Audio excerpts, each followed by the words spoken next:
Hello students, class 9 से अपने पास chapter है रियल नंबर।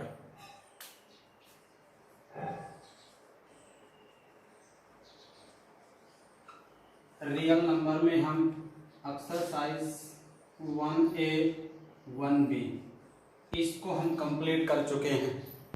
आज हम पढ़ने जा रहे हैं irrational number. Irrational number where n is positive integer. Positive integer means any integers positive. N is any positive integers when square root, cube root is not perfect.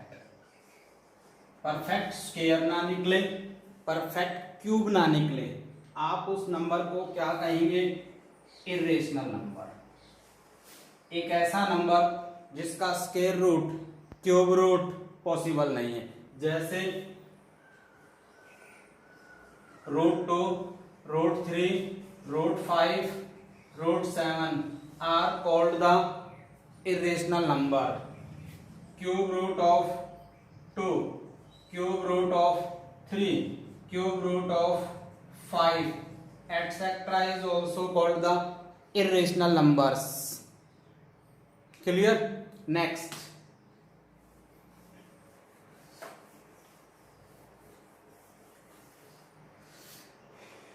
Sum of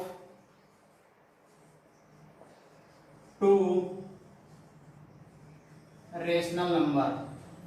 2 is rational, 3 is rational, 5 is rational. Rational plus rational is equivalent to always rational. Sum of rational plus irrational number is always irrational. 2 plus √3 that is always irrational. ये जो बात बोल रहा हूं ये always इस case में हमेशा ऑलवेज ये दोनों ही क्या होंगे? Irrational number. Product of rational into irrational number, answer is always irrational number. For example 2 multiply by √3 then the product is 2√3. Quotient is rational, it means 2 upon √3 is also irrational. Clear? Next properties.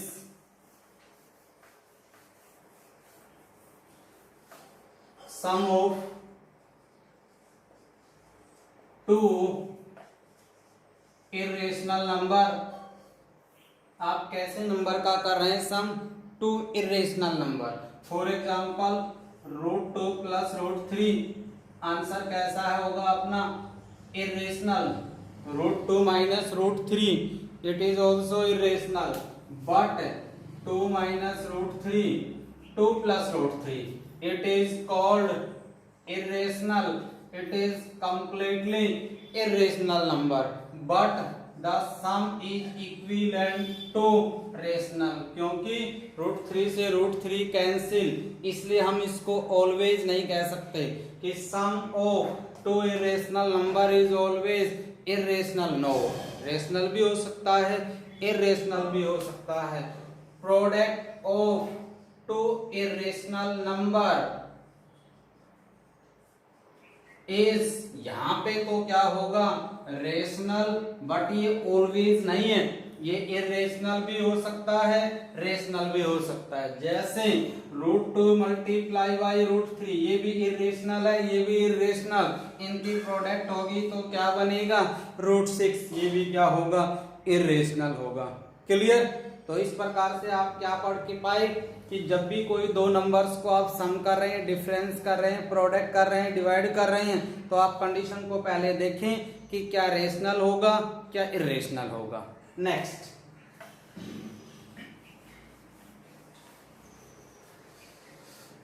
इस तरह से अपना जो पहला second question होगा, पहला question है what is irrational numbers. तो आपने डेफिनेशन के थ्रू पढ़ा इरेशनल नंबर क्या क्या हो सकते हैं। सेकंड क्वेश्चन क्या आएगा अपने पास कि जब भी अपने पास कोई नंबर होगा उसको क्लासिफाई करना है, इट इज रेशनल और इरेशनल नंबर। कंडीशन मैंने आपको बोला कि एक ऐसा नंबर जिसको p बाई क्यू की फॉर्म में लिखें, p भी इंटीजर हो, q भी इंटीजर हो, लेकिन q नॉट इक्वल टू 0 हो।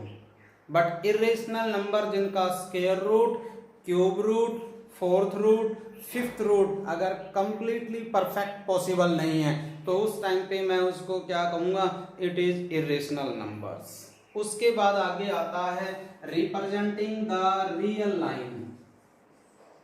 किसी भी रियल लाइन पे किसी इरेशनल नंबर को रिप्रेजेंट करना। जब भी आप किसी नंबर लाइन पे रिप्रेजेंट कर रहे हैं, जैसे मैं आपको कहूं √2 को करे, √3 को करे, √5 को करे, √7 को करे, एटसेट्रा। एक एक क्वेश्चन में जितने भी क्वेश्चन हैं इन सभी को क्लियर कर रहा हूं। जैसे ये क्या है अपने पास, कोई भी real number line, real number line यहाँ पे क्या रिप्रेजेंट कर ले, 0, यहाँ पे इक्वी डिस्टेंस पे 1, यहाँ पे 2, 3, 4, 5 एटसेट्रा। सबसे पहले मैं किसको रिप्रेजेंट कर रहा हूँ, √2 को रिप्रेजेंट कर रहा हूँ। ऑलवेज फर्स्ट ऑफ ऑल आप 1 यूनिट ये में, इसके ऊपर आपको परपेंडिकुलर ड्रा करना है। Perpendicular means right angle angle बनाना है। ये वाला ये किया, तो इस प्रकार से हमने क्या देखा कि ये जो एंगल बना ये क्या होगा, 90 डिग्री का होगा। ये 1 यूनिट है, इतना ही डिस्टेंस आपको ये वाले डिस्टेंस पे करनी होंगी। जहां भी आता है उस वाले पॉइंट को आपको इस प्रकार से डॉटेड डॉटेड टच करना होगा। उस पॉइंट का नाम P डाल देता हूं, एस ओ सेंटर P। इस प्रकार से हमें एक सर्कल ड्रा करना होगा जिसकी ओपी क्या कहलाएगी, रेडियस कहलाएगी।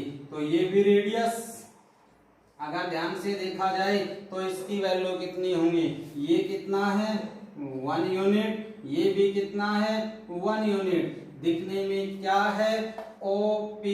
इस पॉइंट का नाम यदि मैं A डाल दूं, इसका BCDE, तो यहाँ पे OAP is a right angle triangle. कैसी ट्रायंगल है ये, राइट एंगल ट्रायंगल। जिस ट्रायंगल की दो साइड मालूम हो तो solve by Pythagoras theorem. Hypotenuse square is equivalent to base square plus perpendicular square. Hypotenuse मुझे निकालना है 1 square plus 1 square, only hypotenuse is equivalent to √2। यहाँ पे मैं क्या कह सकता हूँ, जितना OP होगा उतना ही इस पॉइंट का नाम डाल लेता हूँ A', उतना ही O डैश होगा। ये दोनों ही इस सर्कल की रेडियस होंगी जो कितनी यूनिट को रिप्रेजेंट करती है, √2 यूनिट को रिप्रेजेंट करती है। बट ये सर्कल आपको कंप्लीटली ड्रा करने की आवश्यकता नहीं है, आप इसको यहाँ से रब भी कर सकते हैं, साफ कर दें आप चाहे। इस प्रकार से यदि आपको क्या करना है, किस पे ले जाना है बात को, √3 पे ले जाना है। ये तो हमने किसका किया है, किसका किया है, √2 को। तो अब आप क्या देखेंगे कि उसी तरह से ये जो एंगल आया, इस वाले डिस्टेंस का नाम कितना है, √2। इसके ऊपर अगेन आप परपेंडिकुलर ड्रा करें, फिर 90 का एंगल बनाया, उसको 1 यूनिट एक्सटेंड किया, जितनी यूनिट ये थी इसको 1 यूनिट फिर एक्सटेंड कर दिया, ये आ गया। इस पॉइंट का नाम क्या डाल दिया, Q डाल दिया। फिर मैंने ज्वाइन किया OP को। अगर मैं आपसे पूछता हूं OP की वैल्यू कितनी होंगी, OPQ जो राइट एंगल ट्रायंगल है उसका हाइपोटेन्यूज है। अगर हाइपोटेन्यूज है तो मैं इसको क्या कहूंगा, √2 का स्क्वायर प्लस 1 का स्क्वायर मींस 2 + 1 किसकी वैल्यू को रिप्रेजेंट करता है, √3 को। तो उसी तरह सेम एज आप यहाँ पे आप सेंटर सपोज करें, यहाँ तक डिस्टेंस ओपन करें, अगेन एक डिस्टेंस लगा दें ये वाली, ये जो सर्कल बनेगा ये किसको रिप्रेजेंट करेगा, √3 को। अगर 2 का करना है तो 2 का तो कंप्लीट है ही। अब यदि मेरे को 5 का करना है तो ये वाली डिस्टेंस कितनी है, √3। अब अपने पास ये वाली डिस्टेंस कितना है, 2 यूनिट। मेरे को रिप्रेजेंट किसका करना है, क्योंकि 5 को क्या लिख सकता हूं मैं, √4 + 1। 4 को ब्रेक करके क्या बना दिया, 2 का स्क्वायर + 1 का स्क्वायर। तो 2 डिस्टेंस तो ये हो गई। इसके ऊपर आपको 90 डिग्री का एंगल बनाना है। 1 यूनिट यहाँ पे लेना है, 1 यूनिट यहाँ से यहाँ तक 1 यूनिट, तो ये वाले यूनिट भी 1 ही होंगे। अब इसको ज्वाइन कर रहे हैं। ये जो लाइन होंगी ये किसकी लाइन होंगी, √5 की लाइन होंगी। इससे आपको एक सर्कल ड्रा करना होगा जो इस प्रकार से होगा। आने वाला आंसर √5 को रिप्रेजेंट करता है। सिमिलरली आप √6, √7, √9 को तो 3 आ ही जाएगा कंप्लीट यहाँ पे। तो आप सिमिलरली जितने भी क्वेश्चन होते हैं आप इनको रियल नंबर लाइन पे रिप्रेजेंट कर सकते हैं। इस प्रकार से हमने RS अग्रवाल जो बुक है उससे एक्सरसाइज 1C को कंप्लीट पढ़ा। ठीक है, ये अपनी कंप्लीट हो चुकी है एक्सरसाइज। इसको आपको ध्यान से पढ़ना है, जहां भी कोई प्रॉब्लम होती है आप उसमें पूछ सकते हैं। इस प्रकार से जो पहला क्वेश्चन है, व्हाट इज इरेशनल नंबर, जो स्टार्टिंग में मैंने आपको बोला इरेशनल नंबर कौन कौन से नंबर होते हैं। सेकंड क्वेश्चन क्या है, represent the number in rational और इरेशनल। मैंने आपको इनके कैरेक्टरिस्टिक्स बताया, किस केस में रेशनल होगा, किस केस में इरेशनल होगा। Third, representing the number line √2, √3, √5, √7, √6, इनको मैंने बोर्ड पे क्लियर किया ही है। उसके बाद give your reason, each of the following number is irrational. जब मैंने इस वीडियो को स्टार्ट किया तब कुछ कैरेक्टरिस्टिक्स बताई, उस केस में सम, डिफरेंस, प्रोडक्ट ये रेशनल होगा, उस केस में इरेशनल होगा। कहीं कहीं ऑलवेज की कंडीशन होती है, कहीं कहीं ऑलवेज की नहीं है। क्वेश्चन नंबर 3 में अपने पास ट्रू और फॉल्स आते हैं। बेटा इस तरह से अपनी एक्सरसाइज 1C जो है वो कंप्लीट होती है। यदि उनमें कोई डाउट हो तो आप व्हाट्सएप के थ्रू, मैसेज के थ्रू, जिस प्रकार से भी आपको सूटेबल लगता है आप सेंड करें, डाउट को क्लियर करें। Thanks, have a nice day.